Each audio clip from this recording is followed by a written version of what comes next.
Good afternoon, Dipanshu, Prasoon, Akshat. Good afternoon, sir. चलो, let's begin. 1 minute रुक जाते हैं, ठीक है? तो yesterday we have read about तुम लोग भी वीडियो ऑन कर लिया करो यार, तो मेरे को ऐसे ब्लैंक स्क्रीन देखने का मन नहीं करता, काला काला सब. And most of you I have not seen Saraswati. बाकी लोग को तो मैंने देखा है न्यूज. तो मैं क्या बोल रहा था? हाँ, yesterday we have read about, क्या पढ़ा था? एप्लीकेशन ऑफ गॉस लॉ ना, field due to infinitely long conductor, है ना? ये पढ़ा था ना? Yes, sir. चलो अक्षत, सो के पढ़ाई करो क्या अक्षत? वाह, वेरी गुड.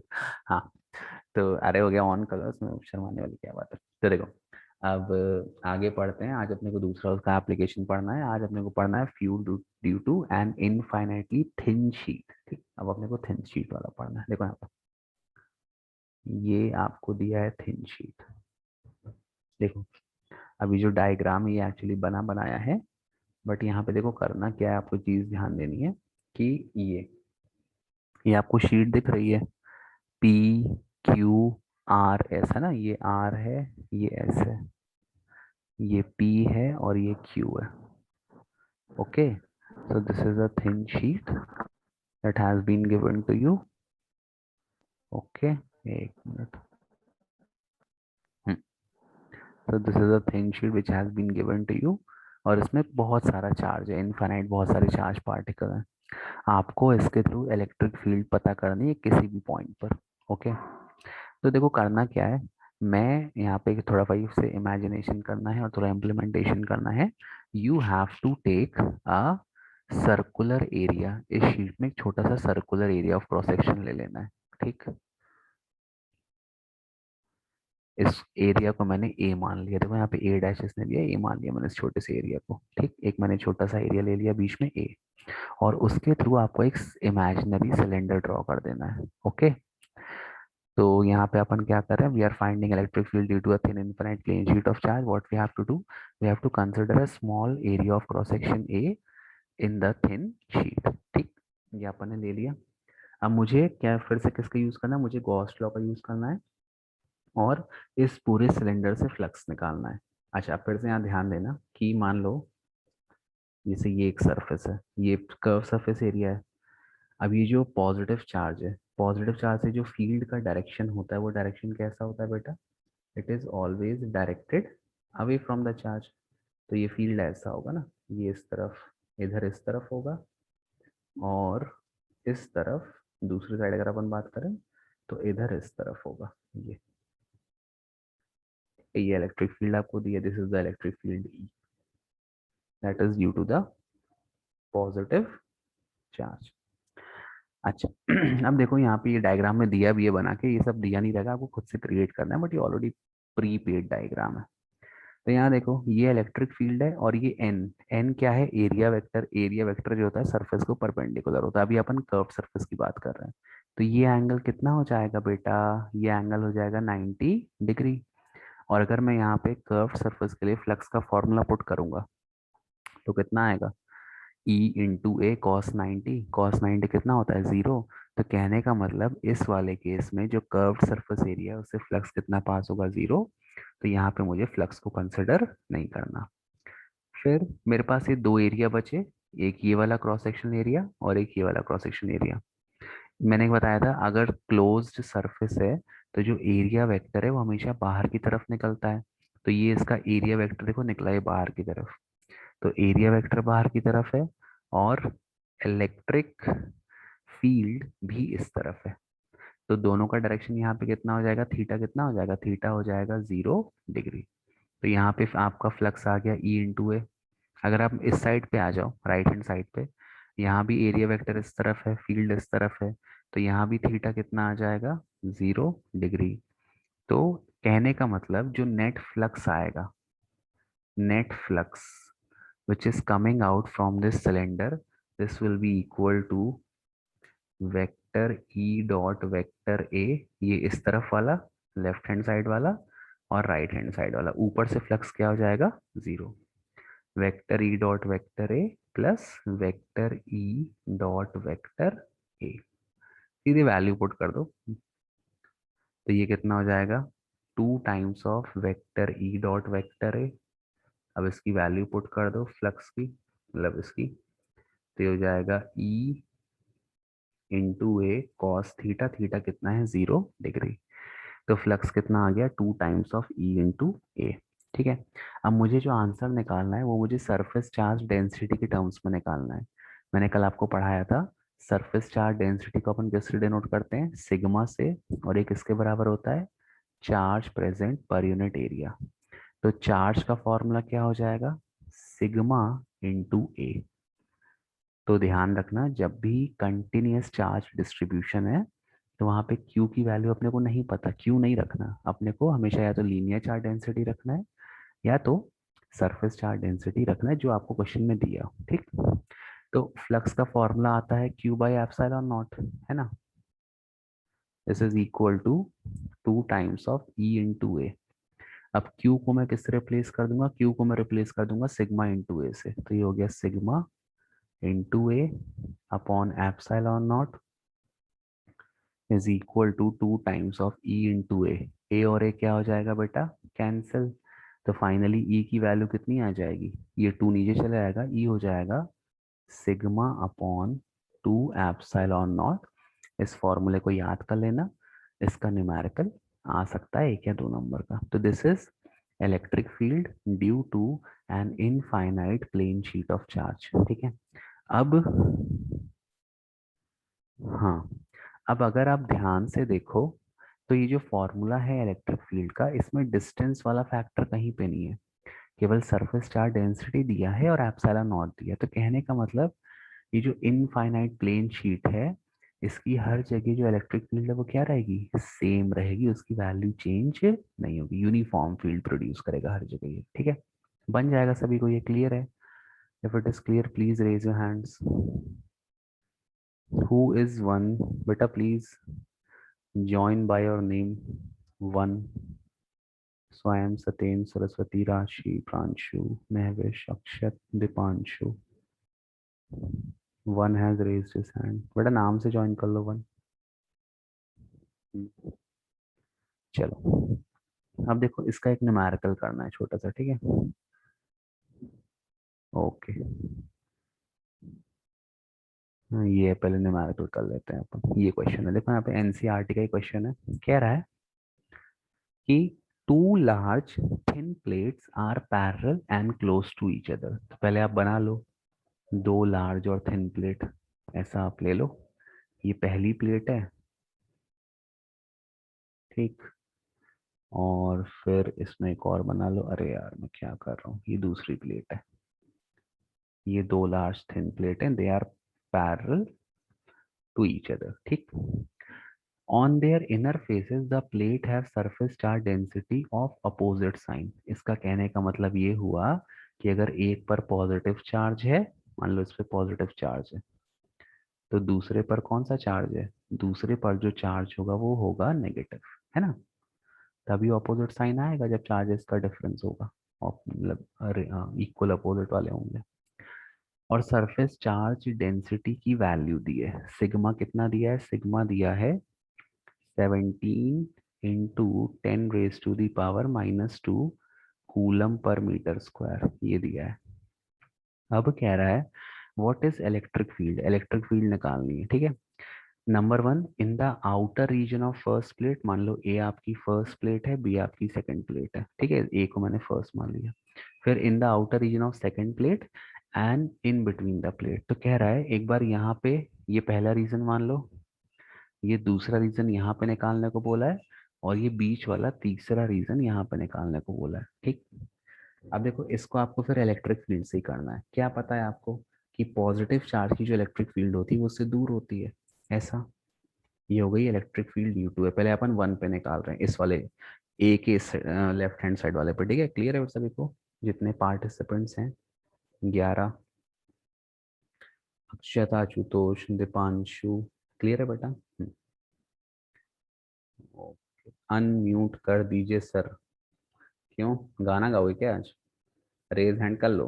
हाँ, अभी अनम्यूट नहीं करेंगे, फिर रोड का हर जगह का आवाज आता है। जब पढ़ा लेंगे फिर करेंगे। देखो यहाँ पे, तो इस तरफ क्या है, इस तरफ ये ए का इलेक्ट्रिक फील्ड है। अब देखो बी है, बी पर कौन सा चार्ज है? नेगेटिव। मैंने बताया था नेगेटिव चार्ज का फील्ड कहाँ डायरेक्टेड होता है? उसकी तरफ। तो इस रीजन में ये बी का इलेक्ट्रिक फील्ड हो जाएगा। This is electric field of B. ठीक, अब लगा दो नेट इलेक्ट्रिक फील्ड कितना आएगा बेटा? Net electric field in region one will be, अच्छा अब यहाँ वेक्टर्स का आप यूज कर लो। ये हो जाएगा ई ए माइनस ई बी। मैंने बताया था अगर वेक्टर का यूज कर रहे हो तो जब इलेक्ट्रिक फील्ड का फॉर्मूला पुट करोगे तो उसमें जो भी चार्ज है या जो भी सरफेस चार्ज डेंसिटी है उसमें प्लस माइनस पुट नहीं करना, उसको हमेशा पॉजिटिव लेके बस उसका मैग्नीट्यूड लेके चलना है। ठीक है, क्लियर है? चलो देखो यहाँ पे, ये हो जाएगा। क्या फॉर्मूला है? अभी सरफेस चार्ज डेंसिटी अपन ने पढ़ा कि टू इन्फिनाइट प्लेन शीट। क्या फॉर्मूला है? Sigma upon 2 epsilon not minus sigma upon 2 epsilon not. भाई दोनों का जो सरफेस चार्ज डेंसिटी है वो सेम है, बस वैल्यू डिफरेंट है, एक का पॉजिटिव है एक का नेगेटिव है। तो मैंने कि वही बताया कि जब आप इलेक्ट्रिक फील्ड डायरेक्शन से लेते हो तब प्लस माइनस पुट करने की जरूरत नहीं है, केवल मैग्नीट्यूड लेना है। अब सिग्मा सिग्मा सेम है, एप्सिलॉन नॉट तो कांस्टेंट है, तो ये सब क्या हो जाएगा? कैंसिल हो जाएगा। आपका आंसर क्या आ जाएगा? जीरो आ जाएगा। क्लियर है सभी को बेटा? हम्म, प्रांशु, सत्येंद्र, अक्षत, महवेश, राशि, सरस्वती, स्वयं। क्लियर है बेटा? दीपांशु।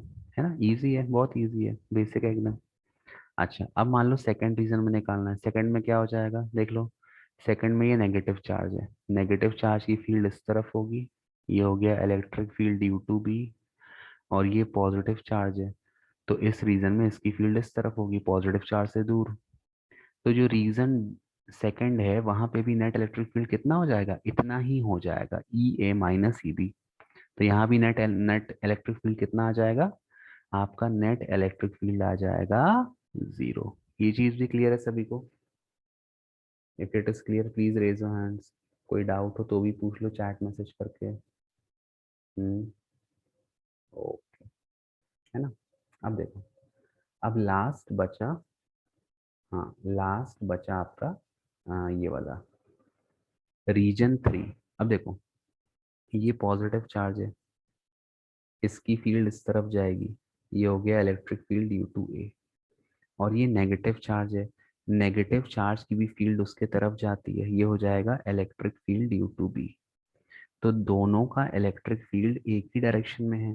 तो जो रीजन थ्री है, रीजन थ्री में नेट इलेक्ट्रिक फील्ड कितना हो जाएगा इन रीजन थ्री? ये हो जाएगा electric field due to A plus electric field due to B. अब वैल्यू पुट कर दो, sigma upon 2 epsilon naught plus sigma upon 2 epsilon naught. Add करोगे तो कितना आएगा? 2 sigma upon 2 epsilon naught. Two और टू क्या हो जाएगा बेटा? कैंसिल। तो electric field in region three आपको मिल गया सिग्मा अपॉन एप्सिलॉन नॉट। अब वैल्यू पुट कर दो, सिग्मा की वैल्यू कितनी है? 17 इंटू 10 to the power -22। ये है 17 into 10 raised to the power -22। Epsilon not की वैल्यू कितनी है? 8.85 into 10 raised to the power -12, है ना? अच्छा अब देखो यहाँ पे 17 जो है, 18 टू ज़ा कितना होता है? 16। और अगर मैं 8.5 लेता हूँ तो 8.5 का डबल 17 आएगा। तो इसको ऐसे ही काट दो, इसको 1 मान लो, ये 8.5 ऑलमोस्ट लेके, और इसको 2 काट दो। वैसे तो हल्का आंसर में डिफरेंस आएगा बट अभी कैंसिल कर दो, बाकी फिर आप पेपर में आया तो आप करते रहना। ये 2 आ जाएगा, ये 10 to the power -12 ऊपर जाएगा, तो ये हो जाएगा 2 into 10 to the power -22 into 10 to the power +12। तो ये हो गया 2 into 10 raised to the power -10 और इलेक्ट्रिक फील्ड का यूनिट क्या होता है, न्यूटन पर कूलम। आ गया आपका आंसर। क्लियर है सभी को? Deepanshu has given the answer, good Deepanshu, बन जाएगा सभी को, इजी है। हम्म, हाँ, कोई डाउट हो तो यू कैन आस्क, ठीक है। चलो अब आज लास्ट टॉपिक पढ़ लेते हैं चैप्टर का, और आज ये चैप्टर हो जाएगा खत्म, ठीक। फिर मंडे से अपन नया चैप्टर चालू कर देंगे। क्वेश्चन मैं ग्रुप में भेज दूंगा, ठीक है, एक्स्ट्रा क्वेश्चन जो भी होंगे। चलो, द लास्ट टॉपिक कहाँ गया, हाँ, field due to uniformly charge thin spherical shell. ठीक है। अब इसमें जो पहला केस है वो आपको, पहले केस में फील्ड, अरे यार एक मिनट, फील्ड आपको निकालनी है शेल के बाहर। देखो, सुन लो, ये कभी प्रूफ करने को नहीं आता, इसके न्यूमेरिकल आते हैं। तो मैं इसकी थ्योरी वोरी मतलब उतना मैं नहीं लिखवा रहा, बस सिंपल आपको बता रहा हूँ। देखो यहाँ पे ये एक शेल है, ये जो ब्लू लाइन दिख रही है ना, ये ब्लू लाइन वाला शेल है। इस शेल का रेडियस कितना है, आर। अब मैंने एक पॉइंट ले लिया शेल के बाहर जो पी है, और पी के अराउंड एक स्फीयर मैंने क्रिएट कर दिया। ये आपका गॉसियन सरफेस हो गया। मैंने बताया फ्लक्स निकालने के लिए हमेशा अपन क्या करते हैं, गॉसियन सरफेस क्रिएट करते हैं, ठीक है। अब देखो यहाँ पे, तो ये जो शेल है ये यूनिफॉर्मली चार्ज है, कंडक्टिंग शेल है, ठीक है। मैंने बताया था जो कंडक्टिंग शेल होते हैं सारा चार्ज कहाँ पे रिसाइड करता है, उनके सरफेस पे। तो जितना भी चार्ज है वो इस सेल के सरफेस पे रिसाइड कर रहा है, यूनिफॉर्मली प्रेजेंट है, ठीक। इस शेल की आप सरफेस चार्ज डेंसिटी क्या मान लो, इस शेल की आप सरफेस चार्ज डेंसिटी को मान लो सिग्मा, और सिग्मा किसके बराबर है, क्यू बाई ए। अच्छा, अब यहाँ ध्यान देना, जब ये एरिया आप लोगे ना, तो एरिया आपको कौन सा लेना है, आपको वे वो एरिया लेना है जितने में चार्ज प्रेजेंट है। वो नहीं लेना कि जहां पर आपको निकालना है, निकालना तो आपको दूर पे है। लेकिन जब आप सरफेस चार्ज डेंसिटी का फॉर्मूला पुट करोगे, तो आपको वो एरिया लेना है जहां पे चार्ज प्रेजेंट है। चार्ज किस पे प्रेजेंट है, इस शेल पे, उसका रेडियस कितना है, आर। तो total surface area of sphere कितना होता है, 4 पाई r²। तो ये आ जाएगी इसकी सरफेस चार्ज डेंसिटी, और यहाँ से आप क्यू की वैल्यू भी निकाल सकते हो। अब मुझे इस पॉइंट पी पर इलेक्ट्रिक फील्ड निकालनी है। फिर से मैं किसका यूज करूंगा, गॉस लॉ का। क्या बोलता है Gauss law, E into A is equal to Q by epsilon naught, ठीक, ये बोलता है। अब ध्यान रखना, जब ये मैंने E इंटू ए किया, तो electric field over a close Gaussian surface, तो यहाँ पर जो मैं एरिया लूंगा ना बेटा, यहाँ पर मैं कौन सा एरिया लूंगा, यहाँ पर मैं पॉइंट जहाँ पर P प्रेजेंट है उसको जो स्फीयर ट्रैप कर रहा है मैं वो एरिया लूंगा। ध्यान रखना, जब मैं सरफेस चार्ज डेंसिटी निकाल रहा हूँ तो मैं कौन सा एरिया लूंगा, जितने एरिया पर चार्ज प्रेजेंट है। लेकिन जब मैं इलेक्ट्रिक फील्ड निकाल रहा हूँ तो भाई इलेक्ट्रिक फील्ड तो मुझे पॉइंट पी पर निकालनी है ना, तो मैं पी वाला एरिया लूंगा। तो यहाँ पर ए में कितना लूंगा, 4 पाई स्मॉल आर, है ना, स्मॉल आर है ना ये रेडियस इसका, r², और ये हो जाएगा क्यू बाई एप्सिलॉन नॉट। तो ये इलेक्ट्रिक फील्ड का फॉर्मूला आ जाएगा पॉइंट पी पर, this will be equal to Q, ये हो जाएगा 4 पाई एप्सिलॉन नॉट और r²। ये फॉर्मूला आ गया, आपको ये फॉर्मूला याद रखना है। अब अगर आप ध्यान से देखो तो ये जो फॉर्मूला है 1/4 pi epsilon not Q by r², ये फॉर्मूला किसके लिए अपन यूज करते थे, ये फॉर्मूला अपन यूज करते थे फॉर अ पॉइंट चार्ज, है ना, पॉइंट चार्ज के लिए यूज किया था ना। तो मान लो ये पॉइंट चार्ज क्यू है, और मुझे पॉइंट पी पर फील्ड निकालना है, और इस पॉइंट पी का डिस्टेंस आर है। तो क्या था इलेक्ट्रिक फील्ड का फॉर्मूला, इलेक्ट्रिक फील्ड का फॉर्मूला था 1/4 pi epsilon not Q by r²। तो ये वही फॉर्मूला तो आ गया। तो कहने का मतलब, अगर मुझे एक यूनिफॉर्मली चार्ज स्फीयर दिया है, और मुझे कोई ऐसे पॉइंट पर फील्ड निकालनी है जो कि स्फीयर के बाहर हो, तो उस पॉइंट पर जो फील्ड आती है वो एग्जैक्टली किसको मैच करती है, वो ऐसा लगता है कि सारा चार्ज इस स्फीयर के सेंटर पे प्रेजेंट है, और हमें इस पॉइंट पर इलेक्ट्रिक फील्ड निकालनी है। तो वो सेम चीज हो गई। So we can say that the electric field at a point P due to a uniformly charged sphere, और ये point P कैसा, it is away from it। तो it is as if the entire charge is situated at the centre of the sphere and we are finding the electric field. तो ये point आप यहाँ लिख सकते हो, ये जो इलेक्ट्रिक फील्ड है किसके बराबर है, as if the entire charge is situated at the centre of the sphere. ठीक है, क्लियर है चीज। पहली चीज ये हो गई। अब किसी ने बोला कि ये आंसर सरफेस चार्ज डेंसिटी के टर्म्स में निकालो, तो फिर मैं क्यू को रिप्लेस कर दूंगा। देखो यहाँ से ये फॉर्मूला का यूज करूंगा। क्यू कितना हो जाएगा, क्यू हो जाएगा sigma into 4 pi r² upon 4 pi epsilon not r²। 4 pi cancel, तो सरफेस चार्ज डेंसिटी के टर्म्स में फॉर्मूला क्या हो जाएगा, sigma into r² upon epsilon not r²। तो ये दोनों फॉर्मूले हैं, ये चार्ज के टर्म्स में हो गया और ये सरफेस चार्ज डेंसिटी के टर्म्स में हो गया। ध्यान क्या रखना है, जब सरफेस चार्ज डेंसिटी लेनी है तो केवल वो एरिया लेना है जहां पर चार्ज प्रेजेंट है, और जब इलेक्ट्रिक फील्ड वाला जब गॉस का फॉर्मूला पुट करोगे तो वो एरिया लेना है जहां तक फील्ड निकालना है। क्लियर है बेटा सभी को? Please raise your hand it is clear.